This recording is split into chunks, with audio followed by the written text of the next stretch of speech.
Halo, assalamualaikum warahmatullahi wabarakatuh. Jumpa lagi dengan saya Happy di First Jansah Channel. Di sini adalah tempatnya orang happy, senang, susah, sedih, usil, jahil, gokil, kreatif, dan semuanya.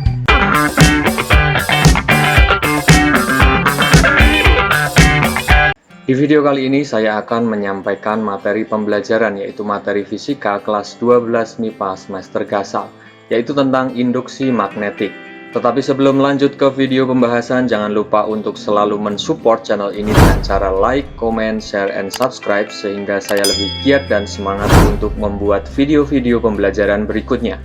Oke, dalam mempelajari materi induksi magnetik, ada beberapa subtopik yang akan kita pelajari. Di antaranya adalah magnet, apa itu magnet, kemudian medan magnet, kemudian induksi magnetik pada kawat lurus berarus, kemudian pada kawat melingkar berarus, kemudian pada solenoid, dan yang terakhir adalah pada toroid.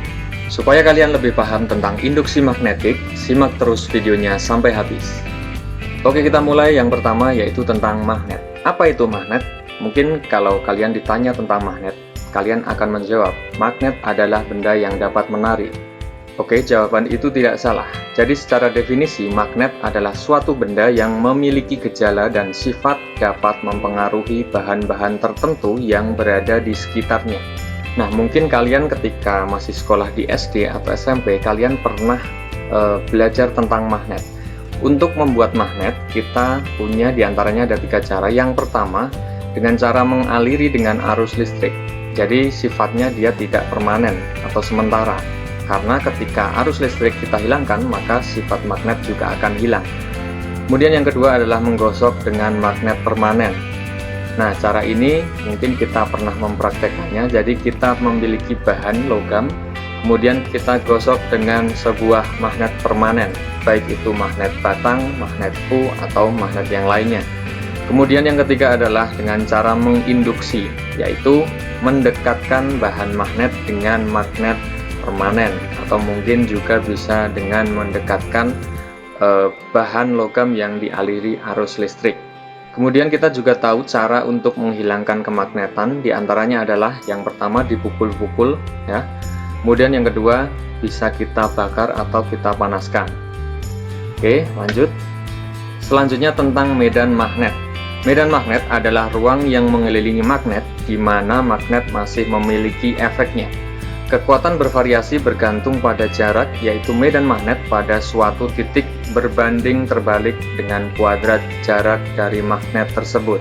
Pada tahun 1820, seorang ilmuwan yang berasal dari Denmark, yaitu Hans Christian Ørsted, menemukan suatu gejala yang menarik. Pada saat jarum kompas diletakkan di sekitar kawat berarus, ternyata jarum kompas menyimpang.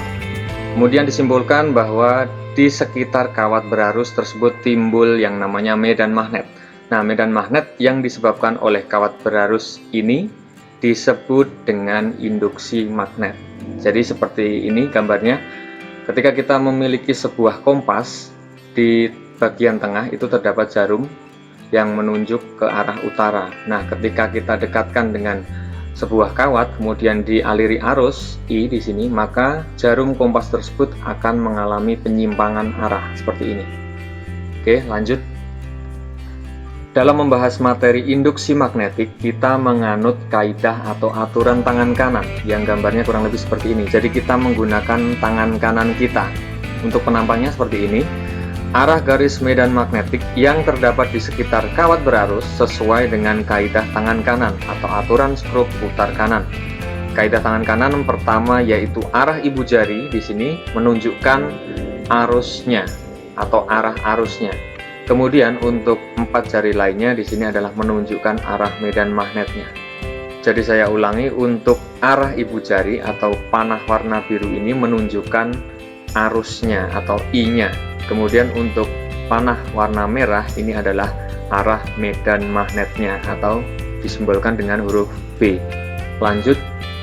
Nah, seperti yang saya sampaikan di awal tadi, kita akan menghitung besarnya atau nilai dari induksi magnetik pada 4 jenis benda. Yang pertama adalah kawat lurus berarus seperti ini. Jadi misalkan kita punya kawat, kemudian kita beri aliran arus listrik dengan arah ke atas seperti ini. Nah, ini juga menggunakan aturan tangan kanan.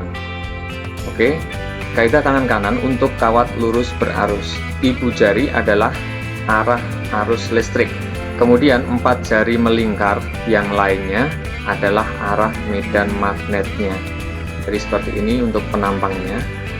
Jadi untuk mencari besarnya induksi magnetik pada kawat lurus berarus, secara matematis dapat dituliskan dengan B sama dengan μ0 dikalikan I per 2pi A, di mana B adalah induksi magnetik dengan satuan Weber per meter kuadrat, kemudian μ0 itu adalah permeabilitas ruang hampa yang nilainya adalah 4pi kali 10 pangkat negatif 7 Weber per ampere meter.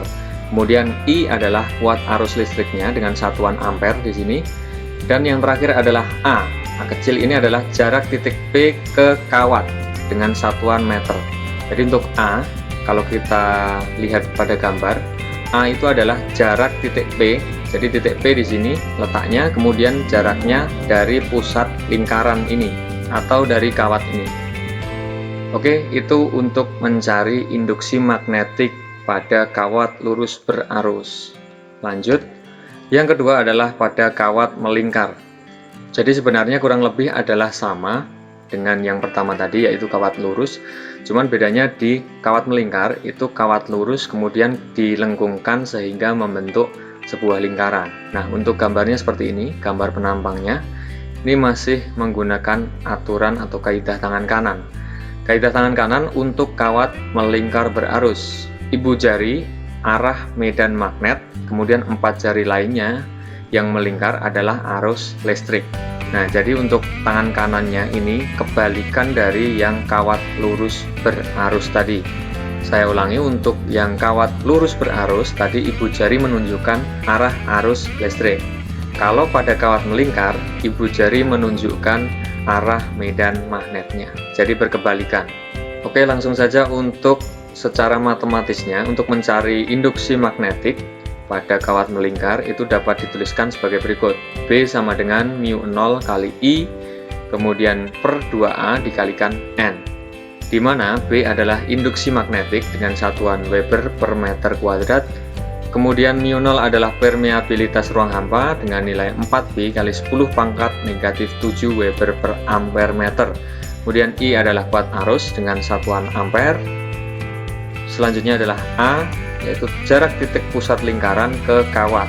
Kalau kita lihat di sini untuk gambarnya, jadi A adalah jarak pusat lingkaran ini ke kawat yang melingkar. Jadi untuk kawatnya itu digambarkan dengan warna oranye ini. Kemudian yang terakhir adalah N. N adalah jumlah lilitan. Artinya jika kawatnya lebih dari 1, maka dia berputar-putar seperti ini. Nah, itu adalah jumlah N-nya, berapa kali lilitan. Oke, itu untuk mencari induksi magnetik pada kawat melingkar.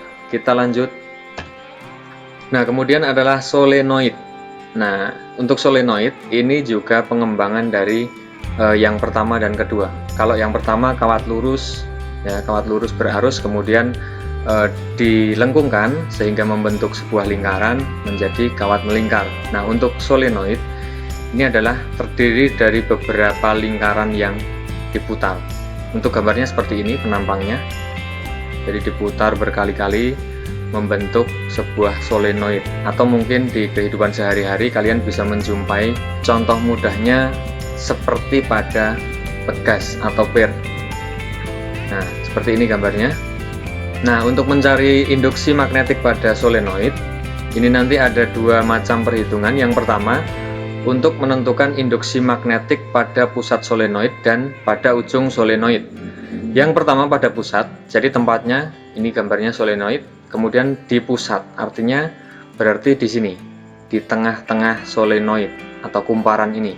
Nah, ketika di pusat solenoid, untuk menentukan besarnya induksi magnetik, dapat dituliskan secara matematis, yaitu B sama dengan μ0 dikalikan I dikalikan N dibagi dengan L-nya, di mana B adalah induksi magnetik dengan satuan Weber per meter kuadrat. Kemudian untuk μ0 adalah permeabilitas ruang hampa dengan nilai 4pi kali 10 pangkat negatif 7 Weber per ampere meter. Kemudian I adalah kuat arus dengan satuan ampere. Kemudian L itu itu adalah panjang solenoid. Satuannya adalah meter, ya. Panjangnya dari ujung kiri sini sampai ujung kanan. Satuannya adalah meter. Kemudian yang terakhir adalah jumlah lilitannya. Jadi lilitannya ada berapa? Misalkan ini 1, 2, 3, 4, 5, dan seterusnya. Itu untuk mencari besar induksi magnetik di pusat solenoid. Kemudian yang kedua adalah besarnya induksi magnetik di ujung solenoid. Jadi di ujung-ujung sini, ujung kiri dan ujung kanan. Nah, untuk mencari besarnya induksi magnetik di ujung itu merupakan setengah dari nilai induksi magnetik di pusatnya. Jadi bisa kita tuliskan, misalkan nilai induksi magnetik di pusat ini saya tuliskan dengan BP, B di pusat, maka untuk rumus mencari induksi magnetik di ujung itu adalah B sama dengan setengah BP, seperti itu. Atau kalau kita masukkan ke dalam persamaan, yang mulanya B sama dengan mu 0 I N per L, karena dikali setengah maka jadi B sama dengan mu 0 dikali I dikali N per 2L. Jadi ini bedanya di pusat dan di ujung, tinggal dikalikan setengah. Saya ulangi sekali lagi, untuk induksi magnetik di pusat itu letaknya di sini, ya, bisa dilihat. Kemudian untuk di ujung berarti di ujung kiri atau di ujung kanan. Oke, itu untuk mencari induksi magnetik pada solenoid. Kemudian yang terakhir pada toroid. Nah, apa itu toroid? Nah, ini masih berkaitan lagi dengan depannya. Jadi kalau kita bicara sebelumnya itu tentang solenoid atau kawat yang diputar-putar membentuk sebuah kumparan. Kalau toroid, jadi toroid ini merupakan pengembangan dari solenoid. Solenoid adalah kumparan. Kumparan tersebut kita putarkan lagi membentuk sebuah lingkaran. Nah, gambar penampangnya seperti ini, seperti kue donat, ya. Kalian dapat melihat pada penampang gambar di sini. Nah, pada toroid ini di sini terdapat jari-jari R1 dan R2. Untuk R1 itu dihitung dari pusat lingkaran kemudian sampai lingkaran yang titik-titik merah ini. Nah, ini adalah jarak R1 dari pusat kemudian sampai lingkaran titik-titik merah ini. Kemudian untuk R2-nya itu dari pusat lingkaran sampai di tepi lingkaran toroid. Nah, seperti ini. Nah, sekarang bagaimana caranya untuk menentukan besarnya induksi magnetik pada toroid? Nah, secara matematis dapat dituliskan sebagai berikut. B sama dengan mu 0 dikalikan I dikalikan N dibagi dengan 2pi R efektif. Ini saya tulis REF, artinya R efektif. Artinya di sini B adalah sudah pasti ya, untuk B adalah induksi magnetik dengan satuan sama kayak depan tadi, Weber per meter kuadrat. Kemudian untuk mu 0 itu adalah permeabilitas ruang hampa dengan nilai 4pi kali 10 pangkat negatif 7 Weber per ampere meter. Kemudian untuk I-nya masih sama, yaitu kuat arus listrik dengan satuan ampere. Kemudian untuk REF atau R efektifnya, ini saya tulis efektif, artinya adalah rata-rata dari jumlah R1 dan R2 tadi. Jadi R1 itu dari tengah sini sampai lingkaran putus-putus atau titik-titik merah ini, kemudian R2-nya sampai tepi. Nah, R1 ditambah R2 ini kemudian dibagi 2. Maka rata-rata R1 plus R2. Ini satuannya juga dalam meter. Kemudian yang terakhir adalah N atau jumlah lilitannya. Jadi kita bisa menghitung saja jumlah lilitannya, misalkan pada gambar ini kita perhatikan 1, kemudian 2, 3, 4, 5, dan seterusnya. Nanti biasanya pada soal itu disebutkan lilitannya berapa, jumlahnya berapa, seperti itu. Jadi nanti kalian bisa mencoba untuk mengaplikasikannya pada soal. Oke, itu video pembahasannya. Saya rasa cukup untuk pembahasan materi tentang induksi magnetik.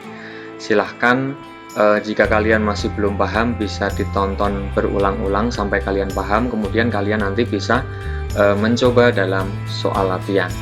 Oke, sekian dulu untuk pembahasan materi ini. Saya cukupkan. Terima kasih sudah menonton. Sekian, wassalamualaikum warahmatullahi wabarakatuh. See you next time and bye-bye.